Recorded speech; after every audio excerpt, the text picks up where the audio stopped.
Hi, everybody. I'm Jeremy Birt from the Strategy Factory. Today, I'm teaming up with Nick Moody, the CEO of the Sports Excellence Scholarship Fund. He's going to shed some light on what this amazing organization does in supporting emerging athletes and their families across the country. So, Nick, let me read your bio out, and we'll see how we go from there. Nick is the founder and executive director of the Sports Excellence Scholarship Fund. He's dedicated his career to making sure that talented young athletes don't miss out on representing their state or country because of financial barriers. After a decade of leading school sports programs in Australia and in the UK, he saw firsthand how many kids were forced to withdraw from teams simply because the costs were too high for them and their families.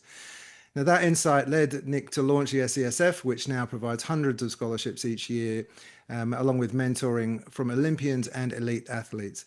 Nick is passionate about creating opportunity, building resilience, and making sure that every young Australian has the chance to reach their sporting potential, no matter what their background is. So, as I said, Nick, welcome. Let's get straight into it. It's a really moving story, but can you just start really by sharing a little bit about the background and the actual mission now for the SCSF? Sure, Jeremy. Yeah, look, what I'd start by saying is that talent is everywhere, but opportunity is not, and SESF bridges that gap. So, when I was working at School Sport Victoria many years ago, parents ringing up saying, "Look, we can't afford the $2,500, $3,000 to make a state team. Our kids made it, but we can't afford that. We can't go. We'll have to withdraw our kid from that team." And I just started to think, well, sport is supposedly for everyone, and the Aussie dream is a fair go for everyone.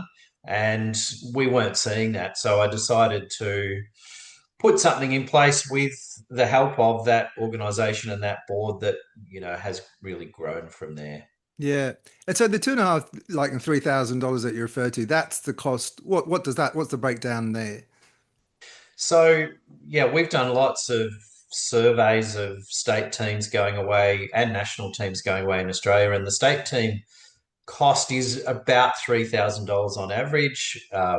This day and age, you've got to pay for your uniforms, your airfares, your accommodation, and people may remember that there used to be billeting at these events, but that no longer occurs. And then there's levies to support the sporting organisation and host state that are putting it on. So the money just keeps growing and growing, and in terms of the cost, and for a lot of families, that sort of cost is not affordable. And we really had a problem with that because if you think about this, Jeremy, if you have a kid that goes away in a state or a national team, you want them to meet other kids, and you want them to meet kids from other backgrounds and from other socioeconomic backgrounds, geographic backgrounds, cultural backgrounds. And what we were seeing is the diversity of our state teams was becoming narrower and narrower. So SCSF also helps to support the diversity of those teams, which is a really, really important thing. Yeah, and one thing that struck me, when I was listening to the talk a few weeks ago, was of course, you're paying for the uniforms and you're paying for the boots or what have you and the kit, but also families, often they have to fly at least one of the parents up as well, and maybe a couple of the other kids, and so it's because obviously people traveling unaccompanied. So actually the costs are higher than you'd think, particularly if you're going to go interstate, right? Absolutely. And we support a lot of single parents. So, Right. and and we also, our scholarships are for 10 to 18-year-olds. So a lot of those kids can't go unaccompanied. Yeah. So if you're a single parent and you've got three kids and you've had a kid that makes a state team, how do you actually make that work? Either um, generally those families have to try and get everyone there to experience the event. So the costs, and then one of the subgroups that we really support in our application process is regional, rural, and remote athletes. So Yeah. if you're in far north Queensland, and we support a lot of athletes from that area, you've got a 19-hour drive each way to Brisbane to not just fly out with the team, but you've initially got to go there and trial for the team. And then sometimes they'll have to have training sessions. So, if you're from a remote area of Australia, the costs are super, super exacerbated, and you're not just paying for fuel to drive 19 hours each way. You obviously are paying for extra accommodation and Mm. food on that journey. So we're really proud of being, one of the subgroups that we really, really support are families from absolutely every corner of Australia. Yeah, that's great. That's great. And then to give us an idea of what's the average kind of grant then? So if you're funding an athlete or emerging athlete, what would be the typical kind of quantum? That SESF gives. Yeah, Yeah, so each of our grants are $1,000. yeah. We don't differentiate on any of those, but we do sometimes. This week we supported three boys from the same family that are going to the same event. So that was a $3,000 grant. But Right. when this was first set up, the board that was involved said, look, we don't believe that athletes and families should get the full amount. There should be some onus on the family and the young athlete to do some fundraising themselves. So what we do is we point the families, whether they got a scholarship or not, in the direction of all the other grants that are available that they should apply for. And there's quite a lot at a federal level and at state level and at local levels. Um, and also, we point them in the direction of the Australian Sports Foundation, where they can go on there and fundraise themselves. So that way, we believe that they become more self sustainable over a period of time rather than us giving them $2,000 or $3,000 and we support, half or only a third of the athletes that we would otherwise. So we think Got that's it. that's the best way to, I guess, structure our charity. So, and that's going, I mean, that plays to the point that you made about, that diversity and actually having breadth in being able to sort of spread the money across a broader population. Yeah, well, like for example, from any state or territory team, we want kids from the eastern suburbs, the western suburbs, the outer suburbs, the inner suburbs, and we want kids from regional and rural parts of that state as well. And that way, we know that they become friends for life, these kids, because they've just bonded by being in a state or a national team together. Yep. In fact, I spoke to someone who's gone to two Olympics recently, a basketballer, and he was in an age group under 15 state basketball team, 30 years ago. And he goes, you know what? My two best mates are from that team. And one of them was the best man at my wedding. Oh, wow. So So we powerful. know we know that's what these sporting teams do, and we know that's one of the things that these being in these teams provide is that connectedness, and connectedness is just so important in this day and age for young people. And I think being able to connect young people from various backgrounds, socioeconomic, geographic, and cultural is really, really important. Yeah, I think it's very important as well for like, as you're saying for mental well-being and sense of purpose and value individually. So tell me a little bit about so how long has the fund been around? So how long since you set it up? We kicked off in 2012 um, without a grand vision, to be honest. We just wanted to support some kids. So we awarded three scholarships in the first year. So $3,000 worth. And really, we bumbled along for 10 years as a Victorian charity. In 2019, we awarded 45 scholarships at a Wow. thousand each. So we just organically grown, but the concept was proven, and people really, really appreciated what we were doing. And then during those COVID years, we decided to go national because we knew there was a need nationally, Yeah. and no one else was doing what we were doing in the way we were doing it. So in 2022, we went national. We awarded 145 scholarships that year. This year, we'll award 300 plus scholarships. So Wow. there's been some really rapid growth, and that's thanks to the support of our board, the volunteers, and with our corporate and philanthropic partners. That without them, this doesn't happen. Yeah. And that's I mean it's tough, isn't it, to get to secure partnerships, to secure support. And I know that that's, the charitable area is very competitive.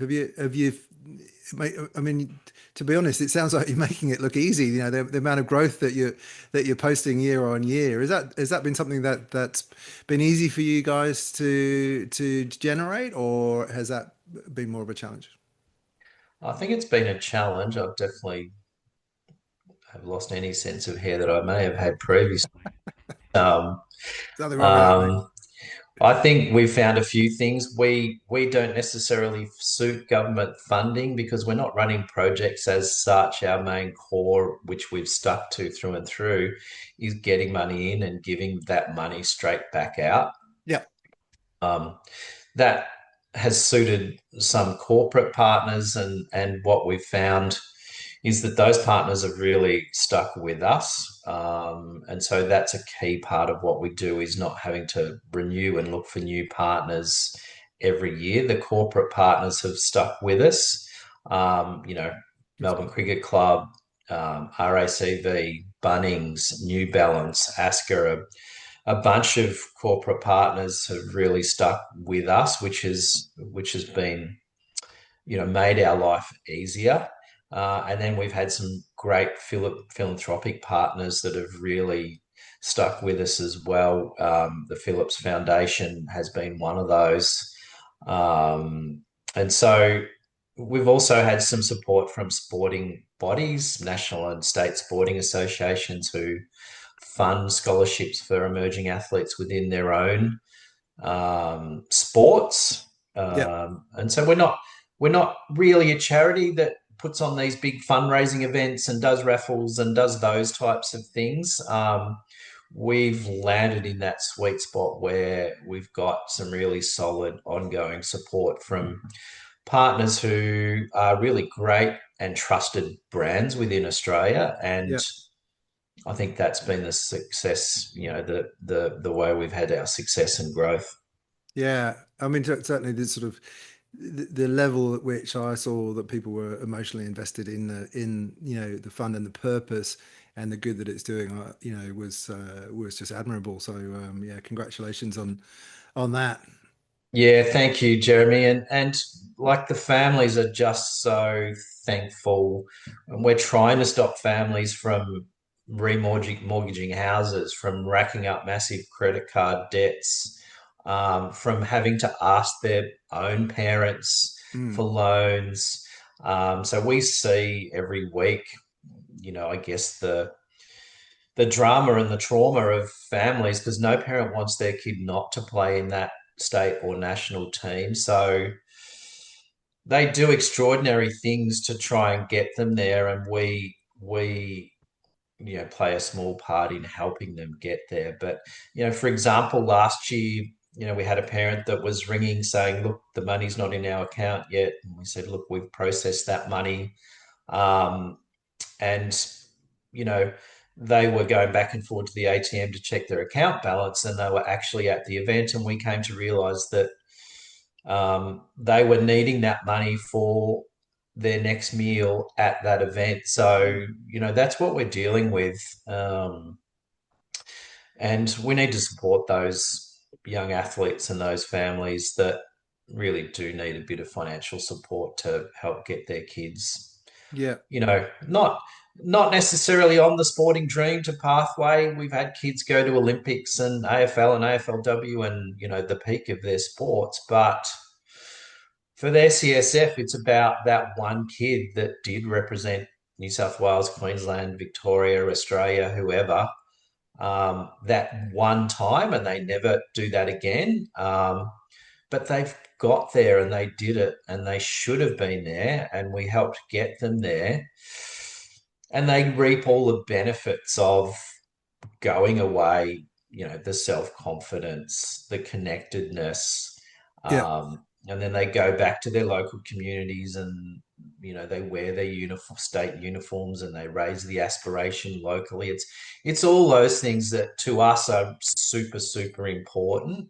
yeah. Not the kids that have gone on to great things is really the icing on the cake. It's not our reason for existence. Yeah. Good segue. I think, if I'm a parent who's struggling, but, have talented kids and I've sort of spotted that talent, what can I do? Do I presumably go on the website? How do I make a connection with SESF? Yeah, it's really you're right. It's through our website, and you can go on there and read about what we do. We've got a bunch of FAQs, and we've got our application page on there. So that's what parents need to do. But we've also got a really good network through every school in Australia. We've got a National Principals Advisory Committee Right. with principals from every state and territory that help spread the word through their networks, through their colleagues, through their principals associations. Um, and I think an important point to note around the legitimacy of SESF is that every application must be signed off by the school principal of the school that the athlete is attending. Right. That way, we know it's a legitimate application. Yep. The principal backs up the information that the family have put in the application, and they also add some other context at times if they need to. So once we've got that endorsement for the principal, we then assess the application. Yeah, that's great. So then at least obviously, people are getting involved from a funding perspective, that the money's going, where it was really needed. So you've got that sort of check and balance as well. Yeah, the schools are great in helping with that process, and there are times in, especially in some remote schools, where the schools are actually doing the fundraising for the athlete or group of athletes, um, and coordinating that fundraising. We supported a bunch of kids from Bathurst Island in the Tiwi Islands recently to go to the AFL Nationals in Queensland, and if you think about that, Jeremy, what's the starting point of helping an Indigenous athlete from Bathurst Island represent the NT? The starting point is they actually have to fly from Bathurst Island to Darwin to trial for the Yeah. team. So that's time, that's cost, and that's schools and parents supporting that young person. Then they've got to get home, and then if they're selected in that NT state team, they've got to get back to Darwin to fly out and all the other associated extra costs. But they're the kids that we support. A huge amount of Indigenous athletes because they're well underrepresented per capita in state age group national teams and state teams. So we're really proud of that association with Indigenous communities right throughout Australia as well. Yeah. And the other group that we really support and add extra weighting in our assessments is athletes with a disability, because they need the support as well. And as people listening would know, a lot of the time parents aren't able to work in high paying jobs because their kid has extra care needs. So Yeah. if you then double that with a single parent, they really need support. Um, and what we've found is that those kids with a disability that go away really appreciate the connectedness that I was talking about before because they can be quite isolated. So we've got Mm. a beautiful testimonial video on our YouTube channel where a young athlete talked about his experience and what his favorite part of the week was, which is one of the questions we asked them. And he said, my favorite part of the week was going out to dinner with my teammates every night. Right. So So that feeling of connection, like you're talking about they before. absolutely they don't talk they do talk about gold, silver, and bronze and PBs and where they came, but what always shines through for me in those testimonial videos is that type of thing where they say, oh, it was so great to meet kids from all around Australia and make some new friends. And that connectedness is definitely number one for kids that go away in those teams. That's very deep. That's great. And then, so in terms of what the charity itself is doing now, what are the key programs and initiatives that you guys are working on, and what's working well for the SESF? So from a charity holistic perspective, we put on 5 or 6 events per year to engage our alumni at times in coming to those events and meeting some of our ambassadors and mentors and doing masterclasses at those events, which is really, really beneficial.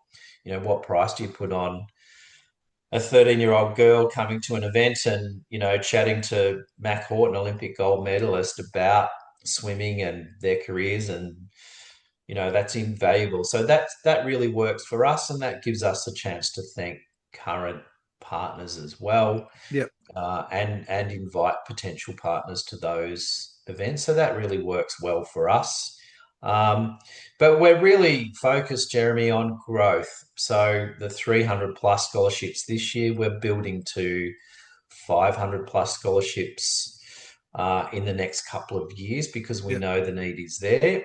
This year we'll get 2,000 plus applications, so only 1 in 7 are successful in Oh wow. applying at the Yeah. moment. So we can see every week that there's athletes that we can't support that don't end up going away. 50 to 75 athletes a week will give up their place in state and national teams because of the financial barriers. So our focus really is growth, and getting some new partners on board to meet the demands of these emerging athletes from right around Australia that deserve a fair go. Yeah. And so presumably on your website there's a mailing list or something that you can sign up to Yeah, for there's a newsletter. We do yeah. a newsletter once a quarter that they can sign up to. We're active on LinkedIn, so sign up to follow the LinkedIn, and we're on Instagram as well, SESF Australia. So certainly some support through the socials is always a good thing as well, because we're putting some really good content Yeah. on there, and we're on YouTube, as I mentioned earlier. Terrific. So switching gears a little bit, just was keen to ask you about what you see as some of the challenges, for Australian sport, this sector, and charities like yourselves operating in this kind of domain. Yeah, I think that's a great question, Jeremy, and it's a really, people will know the charity space is a really crowded space at the moment. 60,000 plus charities in Australia. That's one for every 425 people. So the competitiveness of going for grants, getting corporate sponsors, private donors is really, really challenging. And I think it's time for people to start thinking about, what is the future of sports funding in Australia. We all know that the UK have the UK lottery, which helps fund a lot of athletes and talented programs over there, and puts in a lot of money. And the federal government does have a platform here in Australia. There's actually an online raffle called Play for Purpose, which is people can sign up to and buy raffle tickets, and you then nominate the charity that you would like half of that money to go to. So Right. that's not hugely well known in Australia. So if people want to have a look for Play for Purpose, that is a secure charity raffle that you can enter into. Right. But I think the question really is how there are pockets of philanthropy funding sport in Australia, and we've been really beneficial or beneficiaries of that. But I think more broadly for the Australian public is, how does the sporting sector better engage in philanthropy to fund grassroots sports programs, to fund emerging athletes like we support. Mm. I don't have the answers for that, but I think that's a conversation that we should all be having. Around the dinner table, or if you're running a state or a national sporting body, and at events that we run, I think that's something that we should continue to talk about. Yeah. Yeah. And so in terms of presumably if you look at say the Olympics and big events like that, is there much of a piggyback from that? Do you get more engagement, if there's large events like that on, or is it more week to week where people are watching their footy club and they I, aspire to play? I think as a charity, we don't really, although I think in the lead up, when Brisbane starts to get within that 4 year window, we will certainly get some benefit from that. Yeah. I think those major sporting events are really powerful in getting kids engaged about playing certain sports and playing Mm. sport. So yeah, we'll certainly put in place a strategy as we get closer to Brisbane to try and engage a little bit more corporate and philanthropic support, because we already know that we've had athletes that have been given a scholarship that may not have even started on their journey otherwise, that have gone to two Olympics. We've had an athlete just come back from World Athletics Champs. Had an athlete who we funded early on that has just come back from their first Paralympics. Mm. And athletes, for those that follow AFL, Harley Reid, CJ from Hawthorn, Josh Rochelle from Adelaide have all got scholarships on the way through. Monique Conti, Maddie Press-Barkas, Gabby Newton, some of the best players in AFLW have all been awarded scholarships on the way through. Wow. Sione for now, who's in the NRL, received a scholarship. So um, I think that, these are the kids that have those fork in the road moments, and some of them never get that chance to get spotted and get in that talent pathway because they never actually end up going to these national and international events. So, Yeah. it's all part of that broader sporting landscape that's really important. Yeah, bringing those barriers to entry down. So, in terms of how the SESF looks at, you talked a little bit about strategy, but how do you measure success? Yeah, it's a really good question.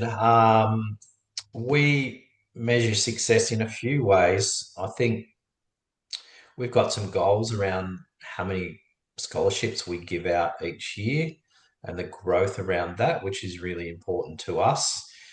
Um, the spread of every state and territory, that's a measurement of success.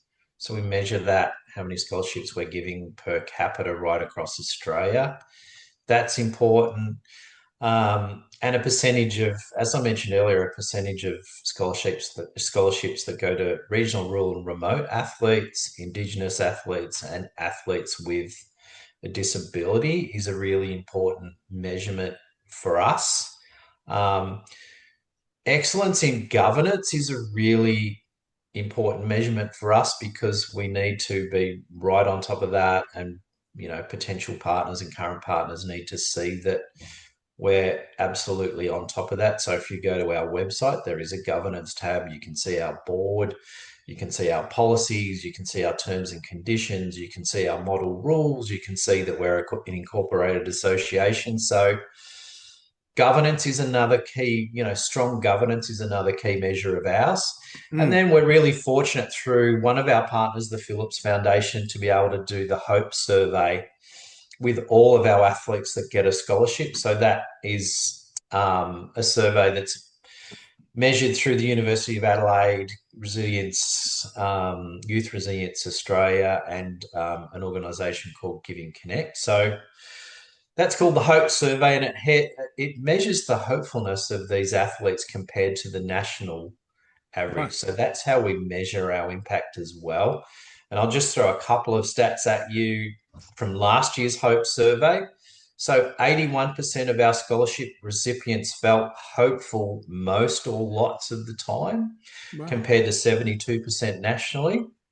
Um, 38% of females and 24% of males rated their life satisfaction at the highest level, compared to 22 and 18% nationally. So that's a big jump. Yeah. Um, and 81% of females and 75% of males were categorized as resilient, as opposed to 52% and 61% nationally. So in terms of hopefulness, resilience, and happiness, our kids who are sometimes coming from quite a low base Yeah. are through the roof against the national average. So that's really pleasing for us that Well, these scholarships and getting these kids to these events is really impactful. success right there. Yeah, that's amazing. That's really interesting stats actually. Um, okay, I've got 100 other questions, and unfortunately, not much time to ask anymore. It's been fascinating to have you on, but before you go, I do want to ask you about the banana behind you. You've got a banana on the wall. Yes. Is there a story there? What's the go there? Yes. Yeah, there is. I was just 15 years as a secondary PE teacher all around the world, and I was fortunate to have several stints as director of sport at Gordonstoun International Summer School in the Scottish Highlands, which is where Wow, Charles famous. went to school, and you may have seen Yeah. in The Crown. So the sporting and the given the weather at the top of Scotland can be a little bit indifferent. The sporting program had gone really well for the whole of the summer school, and the last event on the last day was the swimming carnival, which you've got to bus kids to certain venues, and there's a whole lot of logistics around that event. And the head of the summer school said, "This is your banana skin event. This is an event where you could slip up." It's your last event, and I woke up in the morning and someone from the art department had painted a banana skin for me. So I thought I'd keep that and get it framed. That's a So classic. That is a fun memories of again, just being around kids and seeing the power of sport, and in that case, the international power of sport and friendship through that summer school. And how did the event go? You didn't need the banana skin in the end? You Thankfully, all it right? went pretty well. So That's got a tick for that whole summer school, which was very pleasing. I got an invite back. fantastic, fantastic. Well, look, thanks so much for sharing all the insights about the great work that the charity's doing and all the support that it's got. I've certainly seen firsthand how committed everyone around it is. We'll put all the links in the narrative. And how people can get involved if people want to support if they need support also. We'll put all your details up in the comments. To everybody else, look, thanks very much for joining us at the Strategy Factory. If you found this conversation valuable, please don't forget to like and share it. Share it to your network and anybody who you think might want to know more about what great leadership looks like and some great initiatives look like in terms of governance from the experts. Don't forget to keep an eye out for the next episode of the Strategy Session series, where we continue to explore the minds and methods of exceptional leaders in lots of different industries and lots of different sectors. So, Nick, once again, thanks again. It's been awesome to have you on. Jeremy, thanks for coming to our SESF event in Sydney. Thanks for your personal support and the support of the Strategy Factory. Thanks everyone for listening. Cheers. Cheers. Thank you. Bye.